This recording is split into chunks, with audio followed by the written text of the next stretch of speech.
cold season is the worst. I caught the thing that's going around work, and I almost forgot about this video. So we're gonna knock it out before I go to work. I would have been so sad because I haven't missed a week since I started doing it weekly, and I'm not about to start now. But yes, I look extra tired. I have been in bed for 3 days. This is my first day like up and moving around. So sorry. This is a fun video because I'm talking about what I'm going to be reading in February. But February is going to be a little bit different because Gabby from Cerebral Calisthenics and I are going to do a partially joint TBR. So we both decided that we wanted to do, we kind of like started looking into books either set in the 90s or published in the 90s around the same time. And so we just decided to make a thing of it. And we decided to pick 5 books to read that were published in the 90s, which was actually, once we started looking into it, a bit harder than we thought, just because like people were writing about a very specific type of thing in the 90s, and a lot of it was just like not up our alley. But we did find some really good ones, and we're gonna do 4 of the same books, and then we're each picking one as the 5th that we're not reading together, and we don't know what the other person is picking. Once we are done with our February 90s TBR, we're gonna do a collab video for the wrap up, and we're going to talk about, you know, what format we read the book in and how that affected things. We're also, most of the books we're reading are also movies now. I know I'm planning on watching the movies. I think she's already seen most of the movies, so we'll compare those two, but that's going to be fun because I love talking to Gabby about books, and we typically focus on very different things and see things like we understand each other's point of view, but our first instincts are not usually along the same path.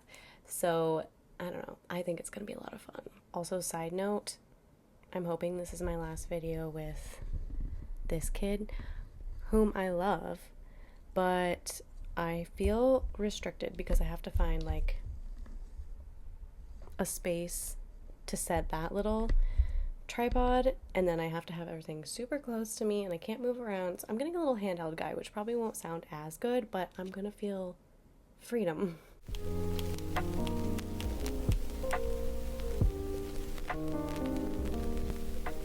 Alright, first I will do the 90s books that Gabby and I are both gonna read. One is Midnight in the Garden of Good and Evil. Oh my god, who is that by? Hang on. Okay, so I made a bit of a mistake. I actually listened to this one early because that's when it became available on Libby, and I didn't want to delay the loan and then not have it ready in February. So I've already listened to this one, Midnight in the Garden of Good and Evil by John Berendt, and I wish I wouldn't have gotten the physical copy now, but I'll talk about that later. I shouldn't have already read it because now I'm like, this is what people say it's about, but I don't agree with how it's marketed at all. Basically, it's about Savannah, Georgia, and what a little bubble of a world that is, and about a murder that takes place in a famous, rich household there. And that's the gist of it. This did get turned into a movie, which I haven't watched yet, and I think it won awards, possibly. It was at least a bestseller. So that just sounded like a really niche nonfiction to read, and I thought the setting would be kind of interesting because I don't know anything about Savannah, Georgia, and now I feel like I know a lot. So on the bright side. So yes, this is one that Gabby and I are doing together. I think Gabby was going to read the physical copy of this, and I did this on audiobook, despite the fact that I also ordered this. Next, we're doing The Secret History by Donna Tartt. I don't need to say much about this book. People already know this book for the most part. I know less about the synopsis than most people, and I'm kind of happy I don't really know what it's about because I always read the first page of a book when I get it, just as like a teaser, and it was unexpected. I will tell you that much. That's not how I thought things were going to start. So I'm actually pretty excited for this one because it's a hit or miss book for people, I feel like, but I'm very intrigued. I'm very intrigued from what happened in the first page. Next, we are doing Poor Things by Alisdair Gray. I don't know anything about this book. I know it became a movie that I think won awards. No idea what the synopsis is. I think it's supposed to be kind of out there and weird and wacky, which I'm down. But aside from that, it's going to be a complete mystery, which I never mind. I like to go into books blind quite often, so And I'm doing this one on audiobook. It's pretty short. I want to say it's like maybe 6 hours. So this will be easy. Fight Club is happening. I haven't seen Fight Club in so long. Like, I've watched it several times, but it's been a minute. And that's a good thing because I don't remember the details of it at all. Like, I remember very specific things, but I don't remember the overall plot. Like, I remember there's a Fight Club. I don't remember the names of any characters or none of it.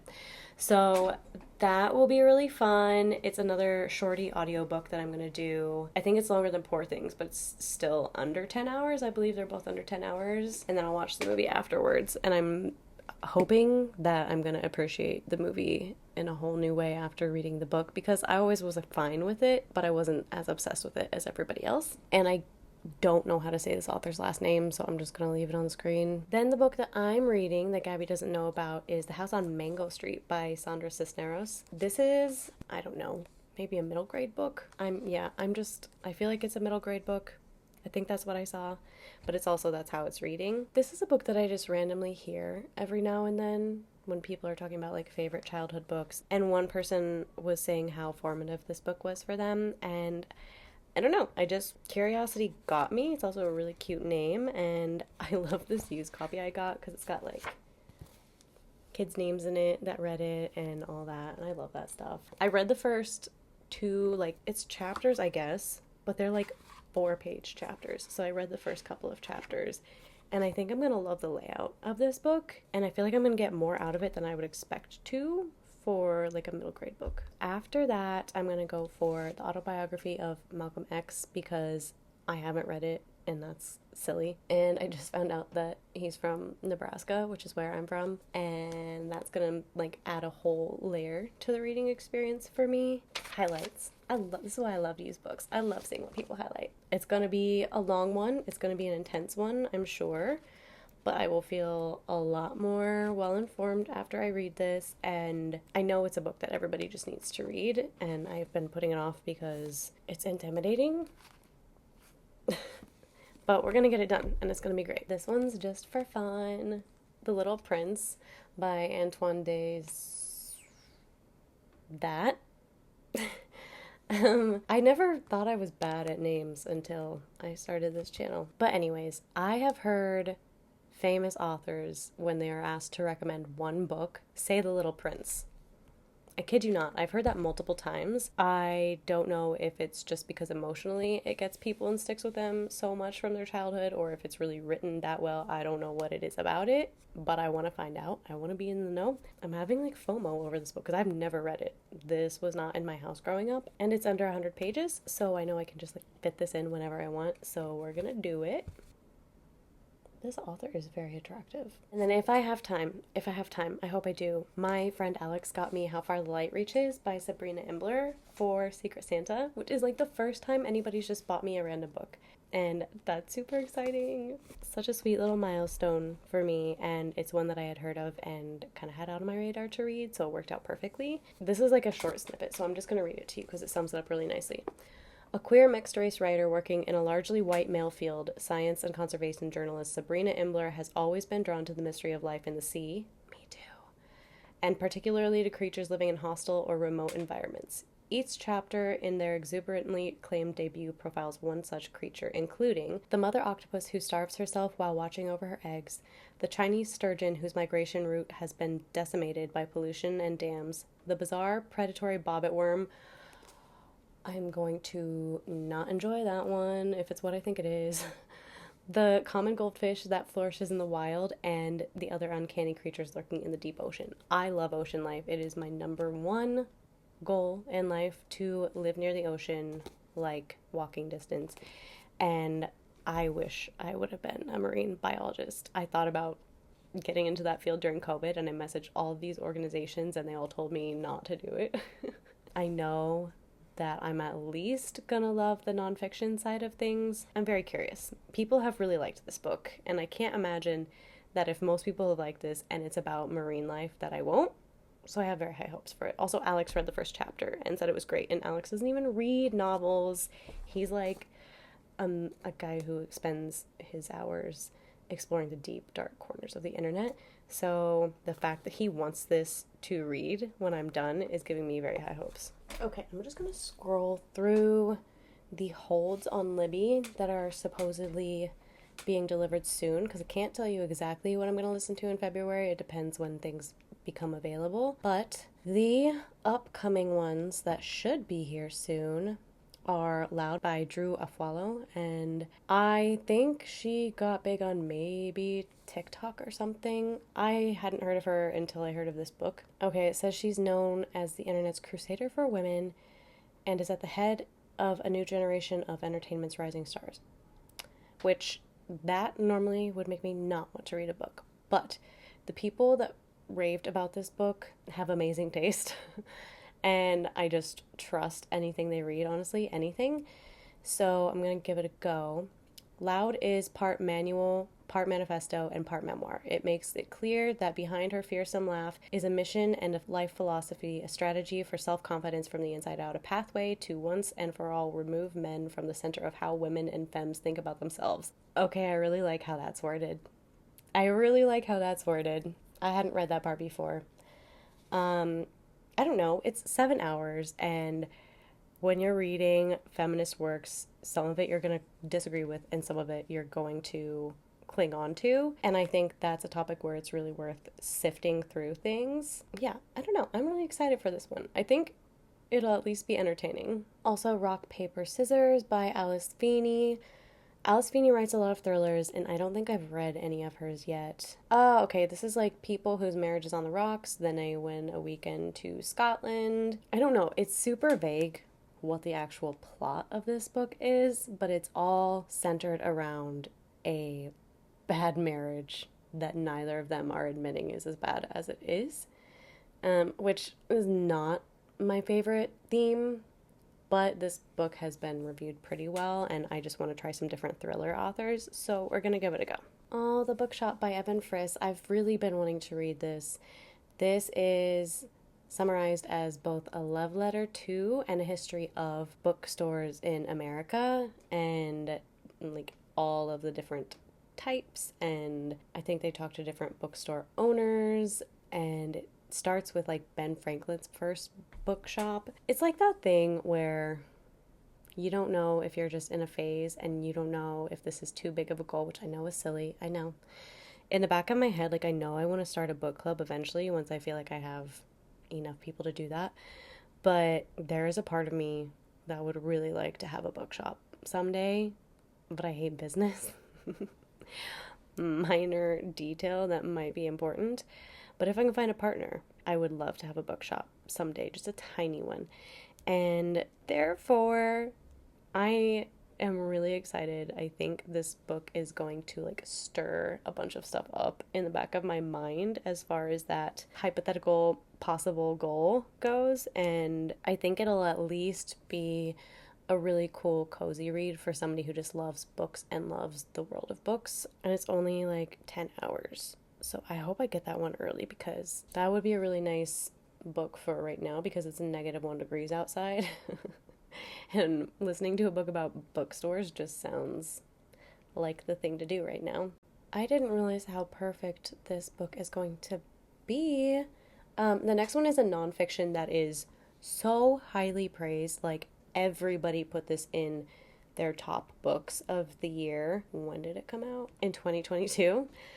And it's called An Immense World by Yong. I think it's kind of about helping us shape how we view nature and our appreciation of how magnificent and detailed and complex and layered it is. One little snippet says, "In an immense world, Yong coaxes us beyond the confines of our own senses, allowing us to perceive the skeins of scent, waves of electromagnetism, and pulses of pressure that surround us.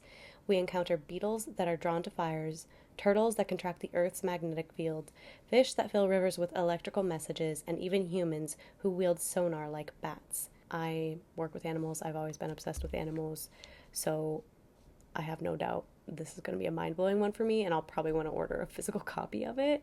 But I'm going to check it out on Libby first as an audiobook, and it is, how long are you?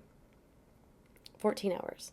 I will stop there because there are like 4 more that might be coming within the next month. and we don't need to get in that deep, but it's going to be a little bit of an unpredictable month because the 90s books are going to be priority, and then it's just kind of a matter of like what I have time for and what shows up from Libby after that, which is just going to be how my audiobooks are from now on, since Everand sold out and decided to just like become super money hungry. But that is what's going on in February. I'm pretty excited for it, and I can't wait to film my wrap-up video from January because it's been a good reading month. Like, there's been a couple books that I really didn't like at all that people really love, but there's been some really good ones, and it's just been a lot of... Sorry, I'm staring at my stack of books that I've finished over there. It's been a lot of... It's been very enlightening. I need to sit with books for a couple of weeks before I review them, ideally, because some I think, oh, I really liked that, and I would read the next one in that series or something like that, and then a week later, I don't even remember that I read it until I see it, and I'm like, oh yeah, what happened in that book? I mean, my memory's awful, but if I really love a book, like, it will stick with me. Yeah, so that's been interesting. I've kind of sussed out some genres that I think maybe I don't like as much as I thought I did. I don't know. I'm going through a whole, like, metamorphosis with my reading tastes, and I love it. So that's that. Little side notes. I would love recommendations if y'all have any fantasy series that are longer than a trilogy. You know, like ideally like 6 or more books. I really want to get into a long series that I can get uber attached to. Nothing Brandon Sanderson, please. Like, I already know I want to make my way through his works. But if you have any suggestions, I tend to like high fantasy with very good character building. So if you have any ideas, please drop them below. I probably should like try Discworld. I don't know. I just am never quite sold on trying that series. I want to find something to just like sink into that takes me several years to work my way through, because I don't know, there's something about that that just sounds really appealing to me. And then once I get my little handy dandy wireless mic, I'm gonna try to get back on Bookstagram. I loved Bookstagram until I came to Booktube, and I was like, this is so much better. This is so much more my vibe. But I'm trying to move out of state somewhere where I don't know anybody later this year, and so I just feel like, especially since one of my main strategies to meet people is going to be going to book clubs, I want to be active on Bookstagram again. And so I think I'm just going to try to like switch entirely what I was doing with my account. Hopefully that will be good, because I feel like a lot of Bookstagram it can draw a lot of people that think there's just like a formula to follow. You know, follow a million people, do the follow trains, leave a really generic comment on people's posts so that you're interacting with the community. And I don't know, that community tends to gravitate towards trendy books and aesthetics, and there's nothing wrong with that, but those are not the things that I want to rule the space that I am in when I'm exploring books. So I'm gonna try to just like do it my way and see what happens, because I was getting really frustrated with like figuring out a perfect aesthetic before, and I didn't like mine. I haven't found mine, and I kind of just don't want to worry about it. I just want to talk about books. So I'm gonna give that a go. But that's it. I gotta head out to work. But let me know what you're reading. I hope you're reading something you like right now. Don't forget to DNF books that you hate, because why? Why finish them? Have a good week. I'll see you in the next video.